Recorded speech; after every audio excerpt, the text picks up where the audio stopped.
Hey, everybody. Welcome to the Marketing Water Cooler Podcast. My name is Jeremy Francesi. Thanks for stopping by. Today, we are joined by co-founder and CEO of DeepSync Labs, Paul Turner. We're talking technology. We're talking data. We're talking the state of marketing and the communications landscape. So thanks for tuning in. Why don't we get rolling? Paul, appreciate you joining. Where are you calling in from today? I know you're I think UK, right? Yeah, I think my accent will probably give it away. I'm based in the UK currently, but we're a US business. So I spent 7 years in the US, moving back during the pandemic. So we kind of find ourselves here currently, but working US hours. So it tends to be afternoon, evening shifts for me. And tends to be how it goes, right? But hey, so little context for everybody, and whether you're tuning in audio, tuning in video. I met Paul through somebody I've been connecting with on LinkedIn and somebody that runs a paid ad, Facebook ad agency. And one of the things I was looking at over the last 6 months or so was I just wanted to learn more. We're building out that side of SBS, our business, and what we've started to notice more of is as the advertising environment shifts, it's impacting Facebook, it's impacting those platforms. A lot of people kind of blindly rely on as the right places to buy, and I think as those vehicles change, for me, one thing I'm always looking for, and Kevin, thanks for the introduction. I'm always looking for people that are putting out content that's educational, and Kevin was somebody that I followed for quite a while. And it was always something where I felt like I left his content and had a better understanding of something. So I reached out, dropped a message and said, hey, we're looking to either partner with somebody. I'd love to learn a little bit. Can we get on a phone call? And learned a lot, had a great conversation, stayed in touch, and then eventually got back in touch. And that's ultimately where he's like, you got to connect with Paul and what they're doing over there with data and analytics. And it's really interesting. And we were able to get on the horn a couple weeks back. And I was really, really impressed. I think with your background and what you've been able to accomplish and really where you're at today, the role of data in the world of marketing communications has really never been more important, because right now it's so noisy. Relevance is the key to success, and our ability to understand who we need to connect with and how to get in front of them in a way that's actually quite enjoyable for the consumer, not intrusive and manipulative, right? We want, in a great environment. I was talking to somebody about this yesterday. When you sell a service in an optimal scenario, it comes off as a recommendation, not a solicitation. I had an example like, it's tax season. There's a couple of things that we missed on the internal operations side, where if my firm had literally just reached out and said, hey, Jeremy, we're seeing X, Y, and Z. Do you want us to just take care of this? It'll be $500 extra a month, but you won't have to worry about it. I would have said yes immediately, because it's like, oh, I didn't even think about that. Great recommendation for being proactive. But I think sometimes when you look at it, you're not always that close to the customer to make the recommendation. And you have to start with running ads. You have to start a little bit further out in the funnel. And so why don't we start here, Paul? I'd love to unpack a little bit of your background. I mean, you've been in the startup scene, the marketing scene, the technology ecosystem for quite a while now. If you could help share with us a little bit of kind of how you got where you are today with DeepSync, that would be the perfect place to start. Yeah, sure. So I guess rewinding kind of 15 years, started in direct marketing, which it's kind of gone full circle in terms of coming back to DeepSync, where we effectively provide access to direct marketing lists, offline lists that can be made available for social media targeting, Facebook targeting. In the meantime, spent time at Yahoo, did some time at Google, spent some time at a Facebook PMD, and then most recently in the US, I was at LiveRamp, running their technology sales team. So it's been I guess a really interesting journey, kind of a lot of kind of data-driven roles there, offline data and online data.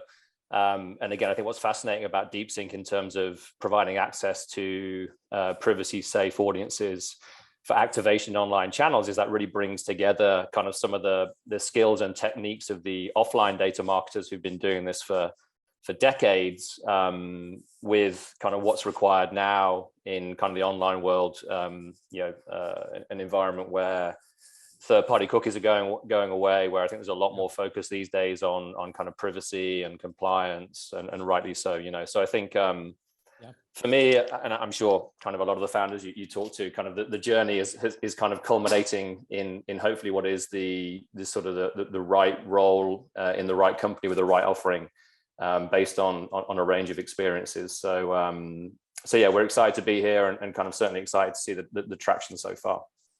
I mean, and it sounds like 2 years in, things are only looking up, right? Which I think is exciting. I mean, one of the things we work with a number of private equity firms, and one of the things we talked a lot about, I think they pulled this even from a Harvard study, but they kind of broke down in the life cycle of the business. You know, you plant, cultivate, harvest in an optimal scenario. You know, year one, you're really at survival, right? You're planting seeds, hoping things start to show a little bit of green on top, right? Year two, you know, you're starting to try to systematize things, develop a little sustainability, grow.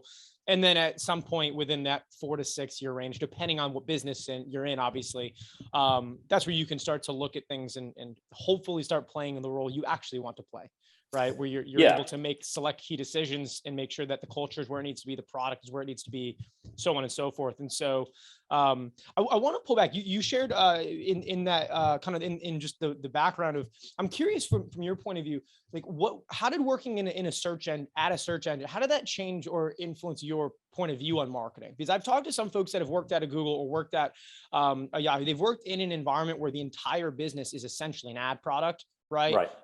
And it's, for the most time, I always walk out with those conversations where they're like, I didn't realize how it worked. I didn't realize like what, you know, and then it kind of sparks, it may not change your point of view, but it certainly provides a bit of insight into, oh, that's what's really happening, you know? And I'd love to understand your point of view on that.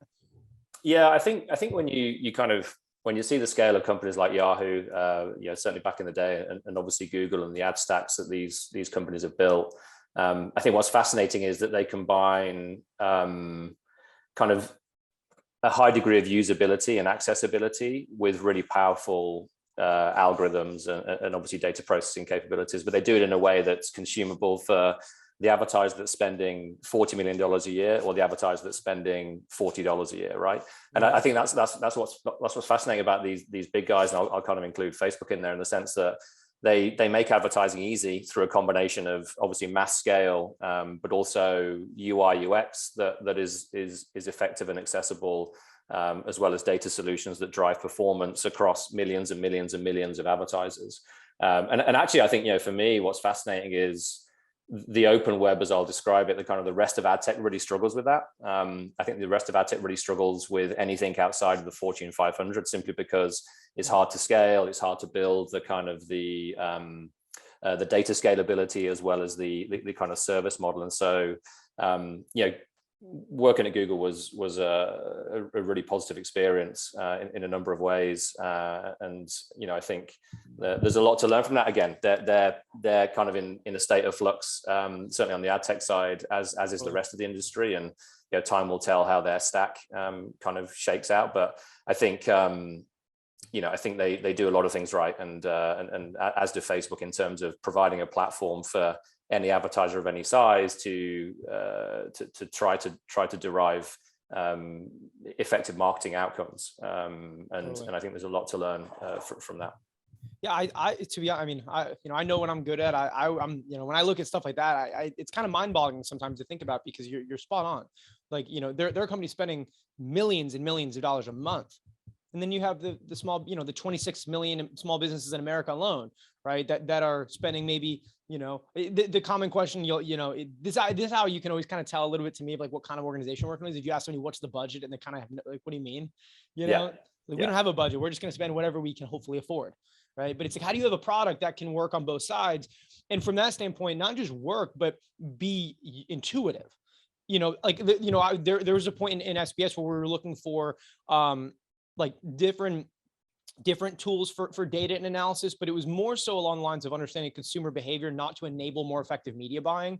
And what we found was, and this may be the limited research we did, so I don't want to make a broad generalization of the market, but what I found was, in the world of that, you know, access data to leverage decision support, if you know, in analysis, it was either we need a data scientist to drive the solution and create insights from it, or it was so expensive that they gave you the person, and it was really hard to access intelligence, right? It was really hard to access it as a small growing organization, where, you know, I can't hire a data scientist for $150,000 a year to drive that ship, right? Let alone the licensing costs or whatever.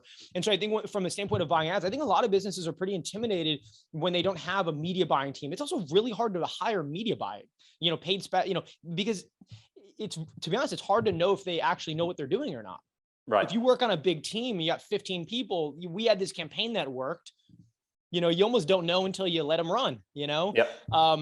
But I'd love to understand more so from a landscape. I think one of the things that is challenging for operators, right? And if you're a technical founder, then marketing likely is not your go-to. It's not really like your best. So you have product-led, not product-led companies, but you have technical-led companies, and then you have companies that may have more of a marketing savvy executive suite.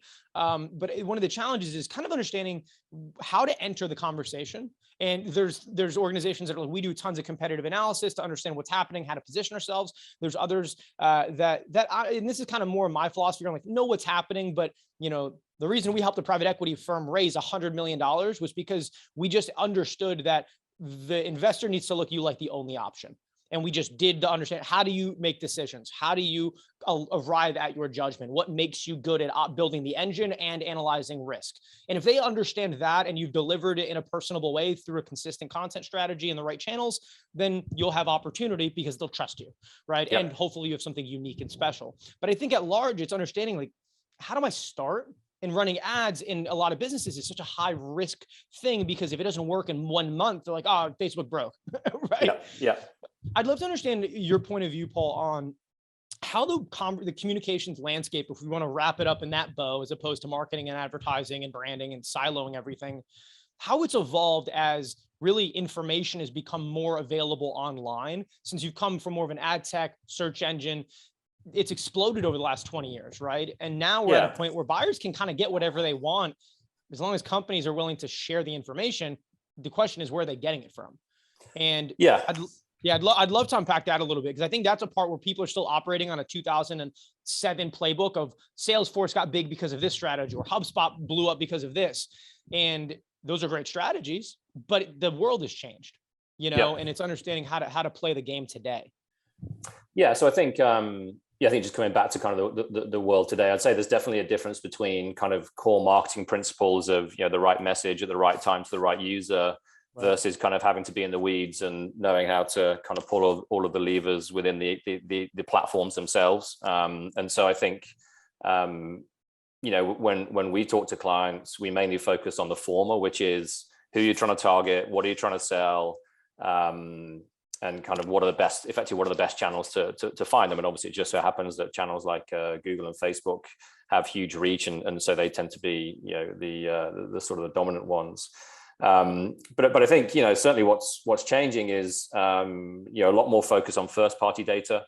We're seeing a lot more kind of companies start to focus on their own first party data strategy, collecting data through newsletters, through kind of their day-to-day interactions with consumers, and then turning that into retargeting, remessaging, seeds for building lookalike models. And again, the great thing about these larger marketing platforms is they give you the ability to do that natively within their solutions. And so obviously in theory, every marketer should have some sort of first party data strategy. How am I going to collect data, store data, and then use that data to kind of fine tune my marketing processes?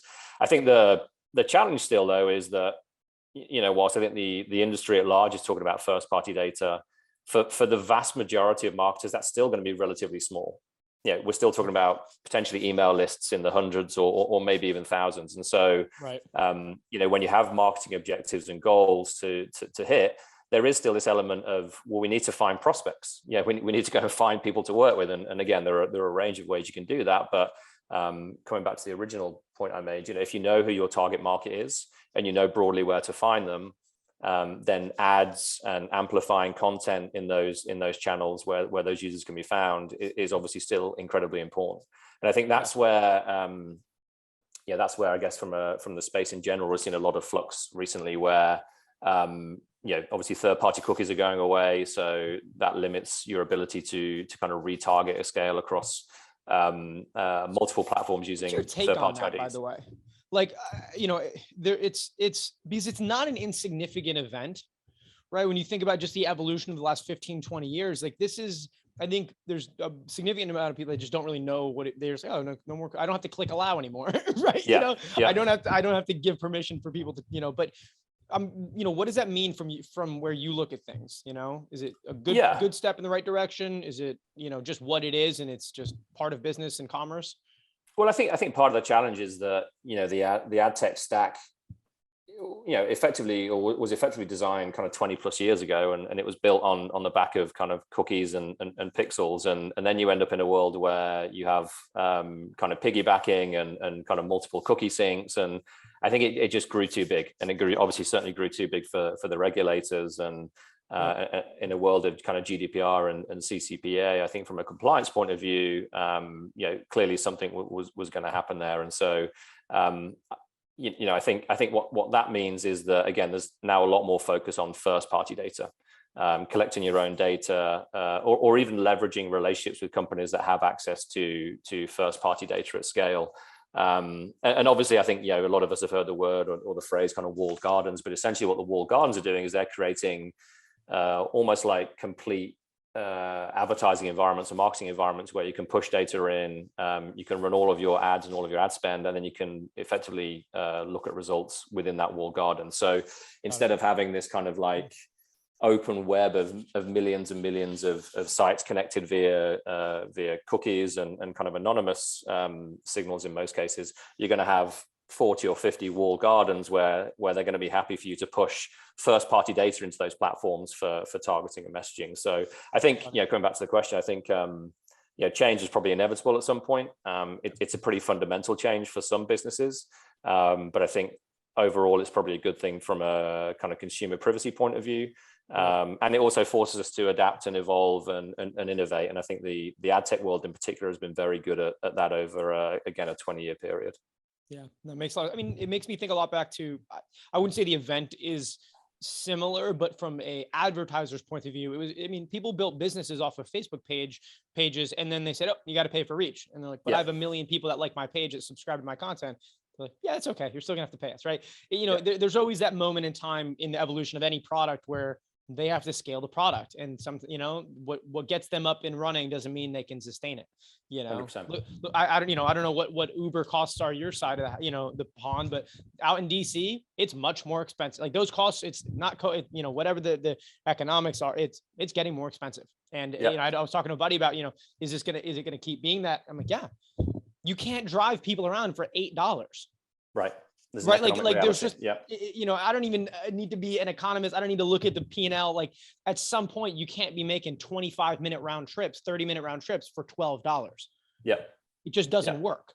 And at some point, especially when we see where things are going, like whether it's global conflict, whatever the impact of the market, companies have to make money. You have to find customers that will pay you at a margin that you can make money on, that has a strong lifetime. Like there's just basic economic, you need to have, the numbers need to work. Yeah. And I'm very curious to see how that plays out, because one of the hardest things in any business, we got a client right now that is, it's a services company. They separated out a lot of the intelligence into a product company. And, their goal is to use this year to set up the infrastructure. They want to raise money. And one of the first things that investors are going to look at is, who's your audience? What's the value? What's the opportunity? And how much does it cost to acquire them? And I think people are having a really tough time leveraging ad tools to figure that out. And like, I don't know what it costs me because they're nervous to run ads, because it's a zero-sum game if you don't do it right. Because you just spent a $500,000 on running ads with, and you just, we hired a digital agency to help us. As somebody that runs an agency, like there's no malpractice for running ads. Right? Like, you have to have somebody that has really good intent, really wants to help, really has good practices. But if you're starting with no web traffic analytics, no data, no nothing, then you have to have the capacity to work through that, because it's about relevance, and you need to work out the message, the creative, the offer, the timing. If it's a long sales cycle, what happens, right? Yeah, I think on that point, just very quickly, I mean, we see there's a couple of scenarios there. So one is getting started for the first time. I think you're right. You mentioned Kevin Burkell earlier. There's people like that who are really great, I think, at helping you kind of navigate through the complexity of the setup and how do we get going, and is this normal? I think the challenge a lot of advertisers are having right now, especially post kind of iOS 14, is what happened to my results. This was working perfectly fine. Now all of a sudden I've got no idea what's happening. I can't measure correctly. I can't target correctly. And the channel that I was relying on to deliver results and effectively help me create a business is no longer viable. And I think that's obviously both of those are challenging, but certainly I think when you've been running a business for 3 or 4 years, as for example some of these DTC companies have been running, it's terrifying. Yeah, because all of a sudden your metrics have gone and they're kind of rebuilding. So I think that's the phase we see ourselves in right now, a period of flux. But again, the basic principles will remain: the right people with the right message at the right time. And again, I think the platforms will figure that out. Yeah. This is why it's so freaking important to take some allocation and test new channels. Yeah. Right. We're pretty, we podcast, we use LinkedIn, we launched TikTok a month and a half ago. Now, we posted 3 TikToks yesterday. Like, we're active in channels, but we're testing. Right. Yes. So we'll constantly, is TikTok worth it? I don't know. 22% of all internet users have an account on TikTok. 39% of all LinkedIn users have never posted a piece of content in their life. So, I think they're both really important, but if you put 99.9% of your capital into search, right, into Facebook ads, and they make one change, and I'm happy the way you described it was a channel. One of the things I find to be interesting is, when you approach opening up, let's say you're going from nothing to starting Facebook ads, the question is, can I get customers? And it's like, that is the consequence of effectively developing the channel, but looking at it as a channel, because if you do it right, it should be sustainable, predictable, consistent. Not an adjunct one-off like QVC sales where you go on, you make money, and then you leave, and then you're done, right? Yeah. Or any online or any type of environment like that, right? I like my Shark Tank. You know what I'm saying? Yes, absolutely. But it's one of those things where it's a channel, and if you think about it like a channel, then you have to cultivate the channel. And okay, that's working. What else do we need to test? Let's test this and be willing to learn.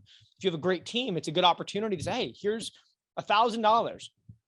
See what you can do with it. Now, obviously, if you're a small business, you're doing $92,000 a year. That's 2.5% of your total top line, right? Like, that's a hard number to swallow. But there's an element of early stage. You have to make some bets. And some of what marketing is making very calculated bets. And so we touched a little bit on the starting of building out like your data set. Obviously, the goal is to have a really strong quality set of information.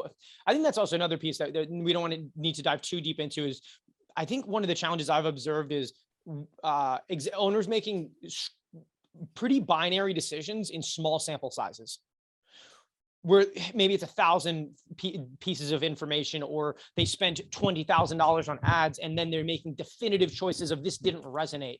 Yeah. And that's back to the question of what's enough data. There was I don't remember who the comedian was, but he was talking about more so taking accountability, right? It was like, if you grew up in a tough situation, if you're a 47-year-old grown man, and you're like, well, I had a tough upbringing. It's like, no, people are gonna be like, yeah, but you've been living for 50 years, figure it out. Yeah. But if you're a 16-year-old kid, everyone's like, well, you're 16. It's like, what's the line where you are now entitled, you're responsible for yourself? Yeah. Way more of an extreme scenario, but at the same side of the marketing side, it's like, at what point do you have enough data? How do you know when it's enough to actually find a conclusion, not just something of interest, And I don't know if you have anything to add on that. That's something for us where it comes to every client has a different budget. You have somebody that comes to you and says, I can spend $5,000 a month. You have somebody that says, I can spend $500,000 a month. Yes. And it's going to take you a whole heck of a lot longer to hit a substantial, a data set on the small side that even comes close to it. But at some point you need to be able to come back and say, we have enough to know. Yeah. Therefore, let's do this. Yeah. I think we're certainly big believers in kind of test and learn. And, I think we're scaled to kind of hundreds of clients, and we have access to about 120,000 audiences. Wow. And I think we have some clients that have been spending with us consistently month on month for the best part of a year now. And some, frankly, that will come in and they're looking for a silver bullet, which is, hey, my Facebook results are tanking because it's gotten harder all of a sudden. Yeah. For the reasons that we've talked about, and they'll see an audience off the shelf from one of our data partners. They'll try that audience and kind of 24 hours later turn it off. And it's like, well, again, harking back to direct mail. Direct mail is hard, right? I mean, direct mail is hard because you are spending an awful lot of money to put letters and ads through people's letterboxes. So in a way, these kind of digitally native advertisers I wouldn't say we've been spoiled, but it's a lot easier, totally. it's a lot cheaper, it's a lot more efficient. But when you 100%. come back to direct mail is, they have to test and learn and figure out what is working, what isn't working, and what are we going to do different next time, because Totally. the cost of them getting it wrong is significant. And it's I think $1 per impression. You can get 1,000 impressions for $17. exactly. And so I think what we're trying to kind of educate our clients on is, you may not find the right audience or the right audience mix kind of on day one, but if you carry on investing, and it can be a small part of your budget to invest and test over time, you will get there. But I think the days of just kind of throwing ads up and getting kind of almost seemingly magical performance are probably gone now, because the signals are gone, right? I mean, again, with iOS 14, it's a lot harder for platforms like Facebook to optimize, because they're getting less signal back, and the marketer is getting less signal back in terms of results. So I think in a way, we're kind of all hopefully defaulting back to some of the key principles of marketing, and that's not a bad thing. But there's going to be a period of learning, I think, as we do that. What do executives not understanding right now of the role of data when it comes to running ads? Is it secondary? Is it like, let's run ads and just start putting things out? It's not working, and they come to you as like the catch. Because, and just say, like, we haven't directly used Deep Sync yet. I really like the model, because it's not one of those models where you're paying some crazy license and then you hope it works. Like, you pay a direct portion of what you spend using the audience. So your interests are entirely aligned from that standpoint, right? It's not directly to the return on the spend, but there's no gatekeeper to the information. If you want to use it, just incorporate it into your strategy, essentially. And I think, back to what we were talking about earlier, when it comes to a lot of data tools, you need to go through, and we talked about this on our original call, accessing, data clouds. It's like, you need this long sales cycle, the legal, the contract, the redlining, the licenses. And, by the time you get to it, you're almost like, you're advertising. If this was the first step, like, now your ad campaign is so helped, you're 3 months, 4 or 5 months delayed.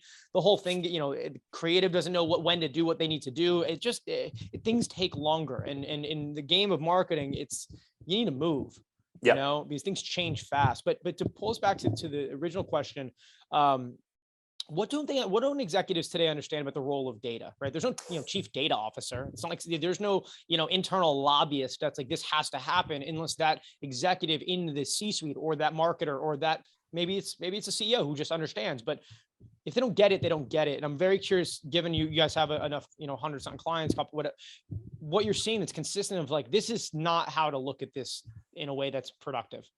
Yeah, I'd say there's a few things and a few common trends. The first one is, I think there's a lot of misunderstanding still around the data space, what's allowed, what isn't allowed. I think we get asked a few times, aren't third-party cookies and third-party identifiers going away? It's like, well, they are, but that's not third-party data. There's a difference between third-party data and third-party cookies. So I think there's a lot of confusion just around kind of where we are as an industry and kind of what's allowed. And again, I think we've created Deep Sync hopefully to kind of shine some light on that and kind of provide access to kind of leading data companies and leading data providers who are providing data in a privacy safe, compliant way.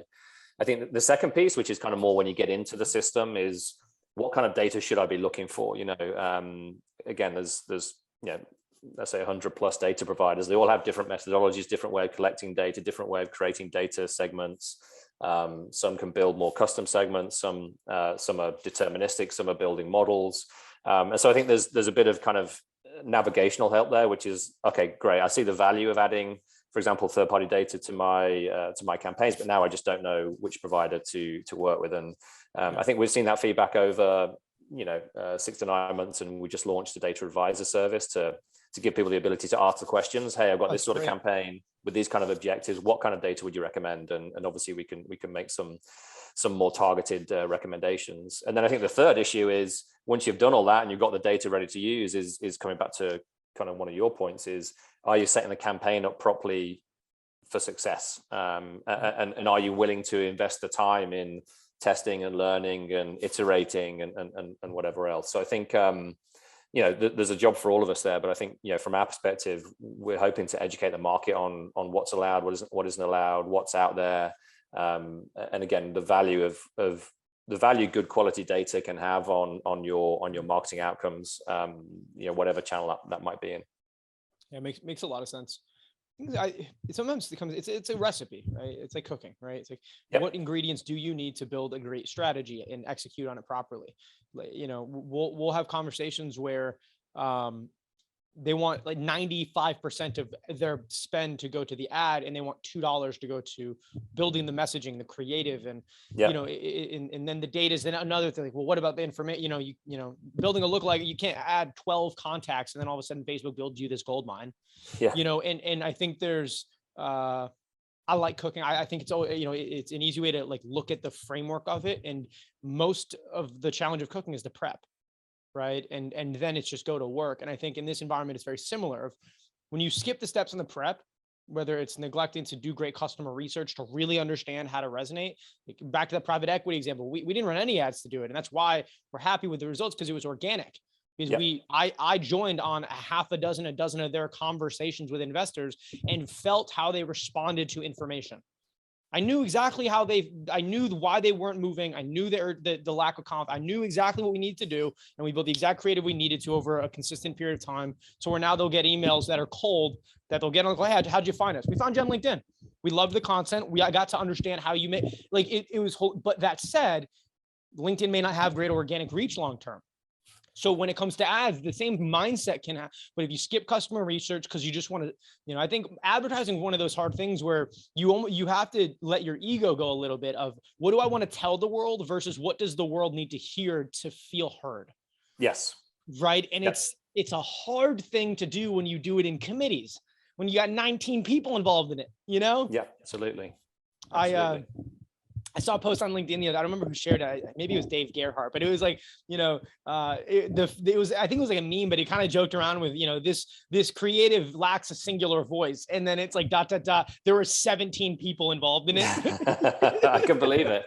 Yeah, that makes a lot of sense. It had 17 revisions, 20 people involved, but I think it's going to be really, really interesting.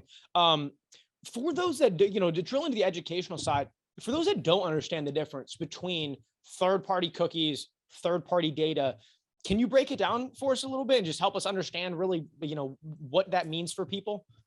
Yeah. So, third-party cookies will generally be cookies that a platform or a technology company are placing on a page to track some sort of behavior. And again, they can be synced, so you could have multiple third-party cookies firing at any one time, and they can all kind of layer on top of each other.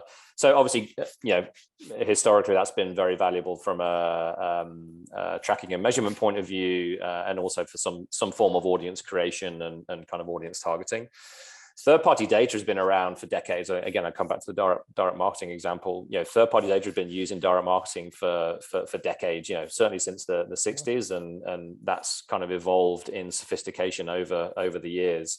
And so you have a range of third-party data companies and data providers who are collecting data in a as I mentioned before, a range of different ways, and then making that data available. Now, what's happened and what will happen is that some of that data historically by some providers may have been created using third-party IDs or third-party cookies. That's going to go away, and certainly sending that data on a third-party cookie is obviously no more. In other words, segment ID ABC tied to cookie ID 123 is no longer possible. But the vast majority of data providers have what I describe as more first-party identifiers. They some of them have name, email address, phone number, physical address, mobile number, and they can obviously start to build kind of audience taxonomies tied to those identifiers. And obviously, those identifiers can be sent to these platforms, Google, Facebook, Amazon, for targeting purposes, as a lot of people are doing today with things like custom audiences. So, I think the world is changing slightly, but actually, what we're seeing is that the providers who've been around for many, many years are having a bit of a resurgence because their methodologies are founded in offline. Their methodologies are founded in kind of offline data or data that doesn't need a third-party cookie or identifier. And so I think for us that's exciting. Again, it's an educational piece in the sense that we have to let people know this data is going to be around for decades to come, as it has been for decades previously. but I think it also helps that, the data providers have been investing in infrastructure and data collection processes that are, again, privacy safe and privacy compliant. And so, yeah, we may see a small amount of impact from the third-party ID piece, but actually we're really bullish, and so are our data provider partners on kind of what the future holds in a world where there's just less signal generally. I think finding those signals is going to be really, really important moving forwards. Yeah, no, and I appreciate that. Again, if you're new to that space, it's confusing as hell. Absolutely. It really can be quite intimidating, especially if you're in an environment where, which I find a lot of marketers I talk to are in this type of environment where the point in time where they're forced to learn it is the point in time it has to work. Yep. And so you're in this pressure cooker of a need to deliver instant results while doing something for the first time. And it's hard to, one of the things I talk to my team a lot about, and Steph, when you edit this, you're like, I get it. Shut up, Jeremy. Right? We talk a lot about one of the hardest parts of riding a bike is more so having the confidence to build momentum. You can't balance standing still. You have to move fast enough. And that's in essence, that's the hardest part. You have to be willing to move. You're like, how do I stay balanced? You go faster. Yep. Right. And in advertising, it's hard to embrace that type of philosophy without also spending money, because you can't, it's not like, I played baseball for a while. It's not like you can go in the cage and just take practice swings. You can't go to the gym and shoot jump shots. You have to run ads, and you got to warm it up. You got to warm it up, and you can't just turn it on and off. Yeah. 100%. But here are a couple of things for those listening that you can consider. Look at the organic content you're putting out that's resonating. That can tell you a lot, right? I think there's ways to do it in a way where you can start off on a low cost value, learn, optimize what you know and how you're executing it, bring it. I actually love when I see companies using paid social as a distribution channel, not to convert, but to guarantee distribution of priority messages to priority people. Yep. I love that. I actually hope that's where the whole thing goes, because we're doing that with some clients right now. It much lower spend, but it's working. Because on Facebook, what do people see? Their friends, right? When you look, it just works. When they, they're like, oh, it makes them feel like that has a personality, right? Yep. But you can take the content you're organically putting out, whether it's a clip from a podcast, a blog, whatever it may be, that really did strike a chord with your audience. It's a good indication that if you're trying to target those people, that they probably care, right? Yep. So you don't have to always reinvent the wheel. But it's tough because you have to get some momentum and you have to have the trust from leadership in order to try things. You can't say, we'll give you four weeks to test this program out or it's dead. It's really tough. So here's what I want to do in kind of the closing 10, 15 or so. I want to dig a little bit deeper into DeepSync and understand a bit more, like, and share for people listening, like really what it is, because I think your background at LiveRamp and your experience, it makes a lot of sense how you got there, but we've talked a bit at a high level. I'd love to get a little more in the weeds on really functionally, like what it is, how you got there, and kind of what you're seeing, how people are using it and the types of organizations to frame up that. And then the last thing I'll pull out there is I want to talk about data integrity and how you can look at it and understand if it's trustworthy data. Right. And that's a lot harder. Right. I think a lot of people worry about that. They're like, how do I know if it's like the old days of like, you can buy email lists, but buying an email list and spamming the shit out of people isn't exactly the best go to market. Right. Yeah. That's not overly authentic. Yeah. I think, yeah. So I think that's a big concern for people is like, okay, I get that these resources are out there. How do I know if I can trust the information I'm paying for? But let's dig into DeepSync at a high level, because I think that'll provide context for like what the data is and your sources and things. Yeah, sure. So I kind of tell this story every time I talk to a new client or someone interested in what we do. But so in 2018, Facebook had a program called Partner Categories. So you could log into Facebook and you could go to audience creation, audience targeting, and you would effectively see audiences from third-party data providers or some third-party data providers. And it was all seamless. It was all native. It was included in the process. All of the payment was kind of done, or the billing and the process of tracking kind of usage was done within the system. And then Facebook deprecated partner categories. They said, we no longer want to be on the hook for bringing this data into Facebook ourselves. If you as an advertiser want to use this data still, you need to go either to the data provider directly or to the data marketplace and do a deal with them directly. So that means, in the US, you go to either LiveRamp or ODC.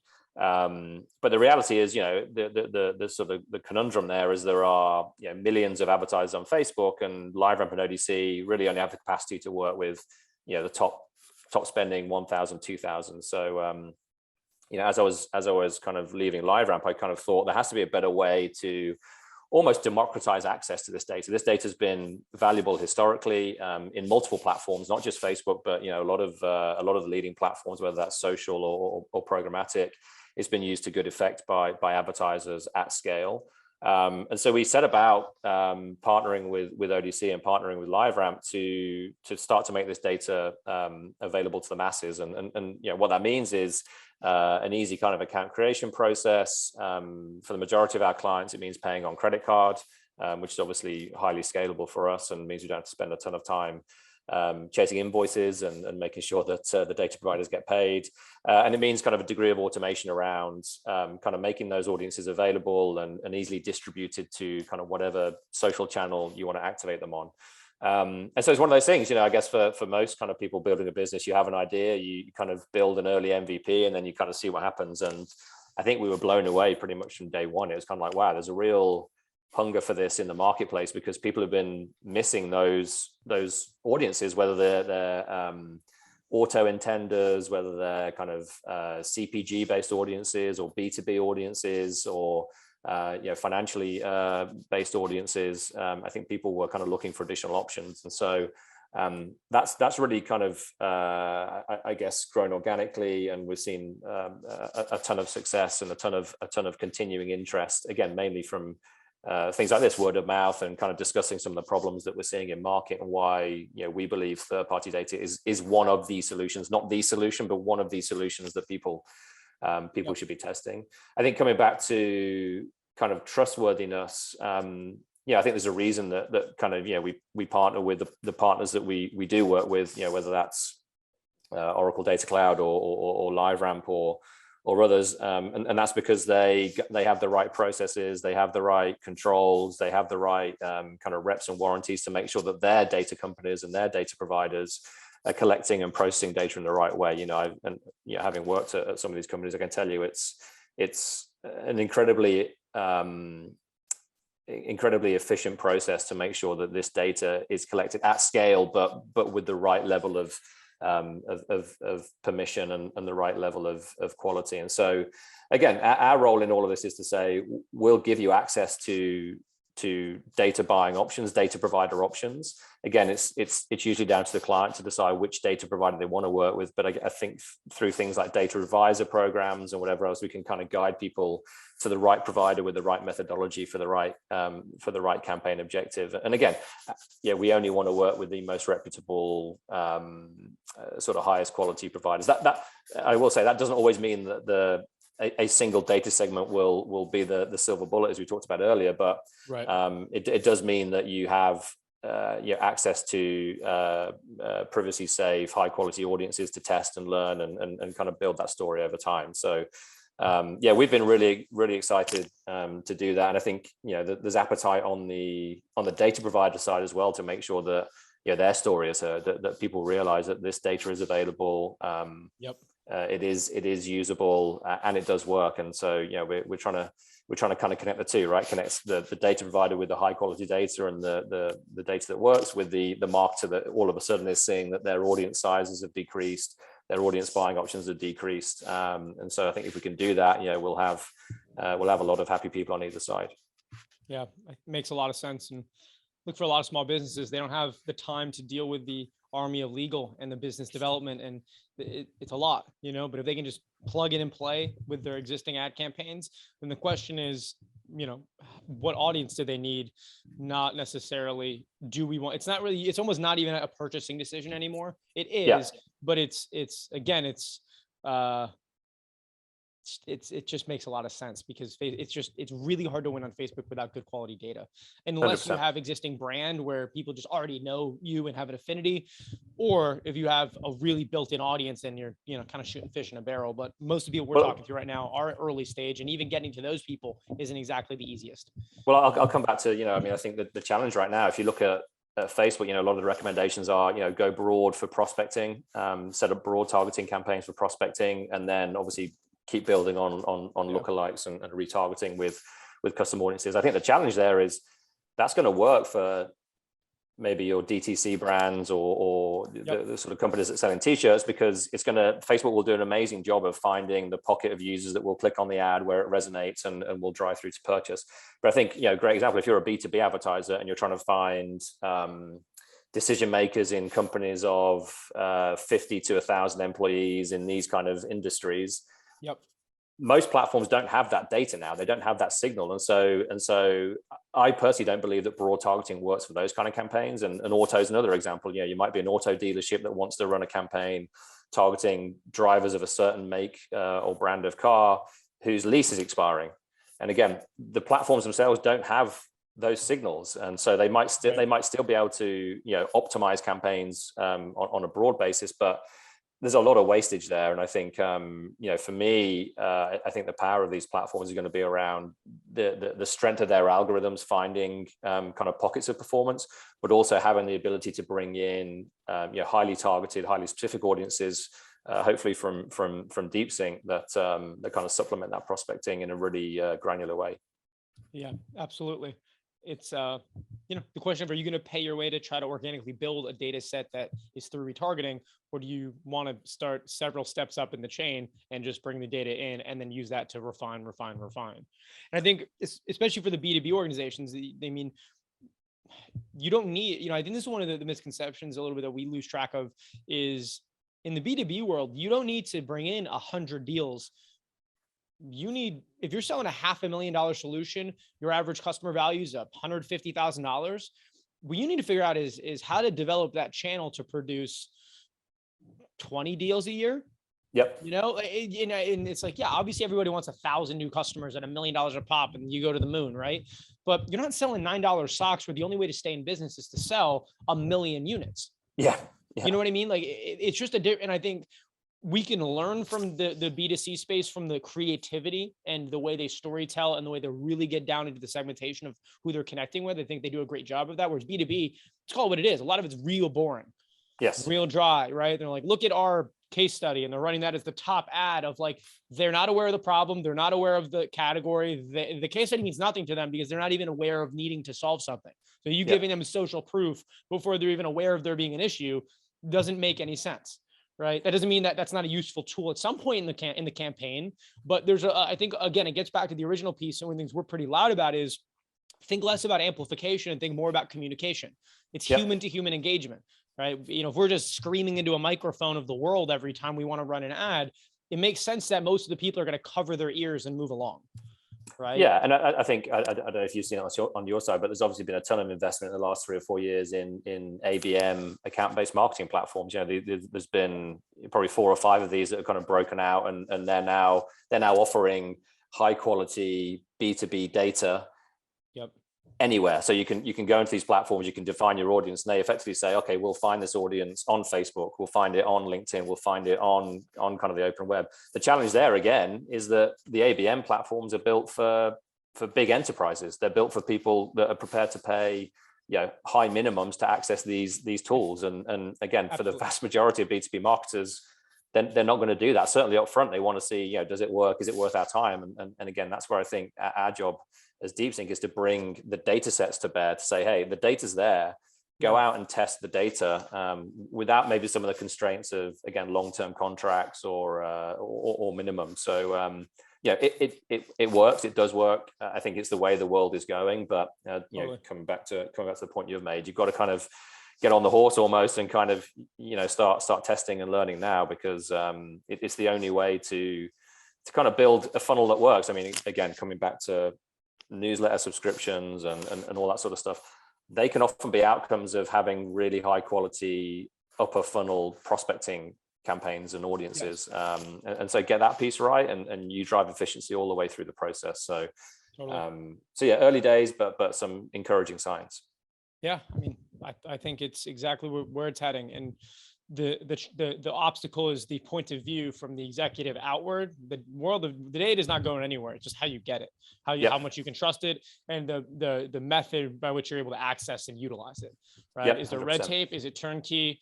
How does it work? And growing from there. But I think the punchline is simple, right? In this standpoint, the current landscape, there's more people at the table. I think the average buying decision is 6 to 11 decision makers in a B2B environment.